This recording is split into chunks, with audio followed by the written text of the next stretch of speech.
before the discovery. Stephen was a 32-year-old man living in a comfortable apartment in the city. He had been married to his wife, Laura, for a few years. They lived a quiet, normal life. Stephen loved Laura and trusted her completely, and he believed they would spend their lives together. Stephen and Laura had no children. Stephen wanted to start a family, but Laura always said she was not ready. Stephen respected her decision, though he sometimes felt sad about waiting. He dreamed of having a child one day, but he accepted that Laura wanted to wait a little longer. Both of them worked full-time jobs. Stephen was an IT specialist at a small company, and Laura was an accountant at a local firm. In the evenings, they usually cooked dinner together or watched movies, and on weekends, they sometimes visited friends. Nothing seemed wrong in their marriage, so Stephen never imagined that Laura could be hiding anything from him. Discovering the truth. One Tuesday evening, Stephen came home early from work while Laura was still at the office. He went to use the computer in their living room to check his email. As he touched the mouse, the screen woke up and a messaging app was already open. It was Laura's Telegram chat, and a notification popped up from one of her coworkers at the office. Curious, Stephen looked at the message preview and felt his stomach drop. The message said, "I miss you already, fire." Stephen's heart began to pound in his chest. Why would a coworker send such a message to Laura? His hands trembled as he clicked on the chat. The full conversation opened up. As Stephen scrolled through the messages, he saw many exchanges between Laura and this man. The texts were intimate and full of affection. They talked about love and about meeting in secret. The messages went back a long time, revealing that the affair had been going on for about a year and a half. Stephen felt a sharp pain in his chest as he realized what he was reading. He was shocked, angry, and heartbroken. He did not want to believe it at first. He hoped he was somehow misunderstanding it, but the words on the screen were clear. In one message, Laura even wrote that she would see the man again during her lunch break the next day. Stephen could not deny the truth anymore. His wife had been cheating on him. Tears rolled down Stephen's cheeks. He closed the laptop and sat still on the couch, feeling numb. He sat frozen for a few minutes. Then, as the shock turned into pain and anger, Stephen knew he could not pretend nothing was wrong. He had to confront Laura as soon as possible. His heart was broken, but he needed to face this betrayal directly. Confrontation and goodbye. That night, Laura returned home around 8 p.m. She was surprised to see Stephen sitting quietly in the living room with the laptop on the table. He usually greeted her with a smile or a hug, but now he just looked at her with a hurt and serious expression. Stephen stood up, his voice trembling slightly. "I know what you've been doing, Laura," he said softly but firmly. Laura froze and her face went pale. "What do you mean?" she asked nervously.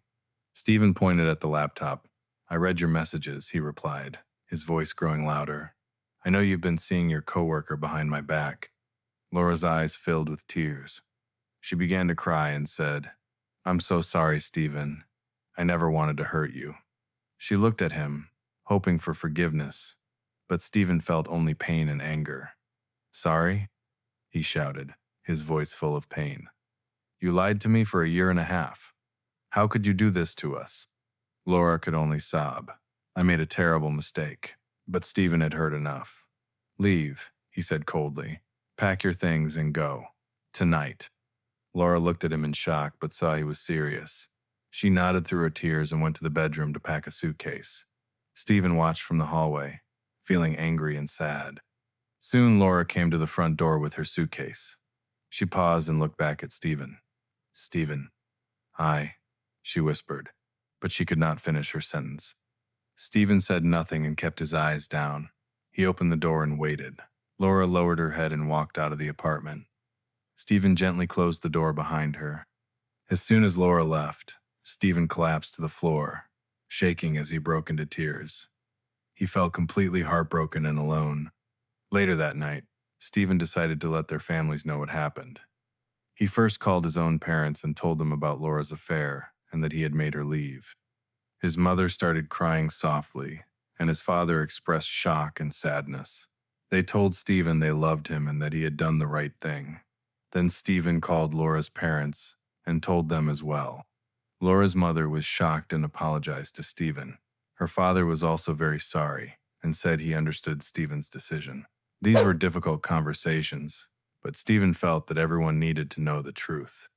He went to bed in the early morning to a silent, empty apartment. His marriage was truly over, and he felt more sorrow than he had ever felt in his life as he lay down alone. Difficult days. The days following the breakup were very hard for Stephen. He woke up each morning with a heavy feeling in his chest. For a moment, he hoped it was just a bad dream. But then the sight of Laura's empty side of the closet or other small details in the apartment reminded him that she was really gone, and the pain returned. During the first week, Stephen could barely eat or sleep. At night, he lay awake for hours, replaying memories of their marriage. Whenever he closed his eyes, he saw those messages again. Sometimes he cried quietly in the dark, feeling both deep sadness and anger. He was angry at Laura and even at the other man from her work, but more than anything, he felt a huge sense of loss. Even though he was heartbroken, Stephen continued to go to work every day. Keeping a routine helped him get through the hours. One of his coworkers, Mike, noticed that Stephen was very quiet and down. Mike gently asked if he was okay.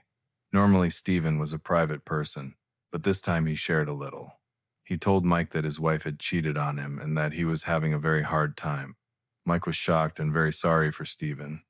He told Stephen that he was there if Stephen needed anything. This kindness made Stephen feel a bit less alone at work. Outside of work, Stephen's friends and family did their best to support him.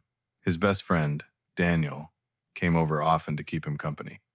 Sometimes they would just watch football in silence, and other times Stephen talked while Daniel listened and comforted him. Stephen's parents also checked on him every day. On weekends, they invited him to have dinner at their house so he wouldn't be alone. With their support, Stephen gradually realized that he was not alone and that many people cared about him. There were still many difficult moments. In the evenings, when the loneliness felt especially strong, he often remembered how he and Laura used to cook together or laugh at TV shows. Now the apartment was silent and those happy routines were gone. Whenever he felt overwhelmed by sadness, Stephen reminded himself that staying in a marriage built on lies would have been worse than being alone. He also felt a small sense of relief that they had no children, because a child would have made the situation even more painful and complicated. At least no child had to suffer from what happened. As weeks passed, the pain slowly began to lessen.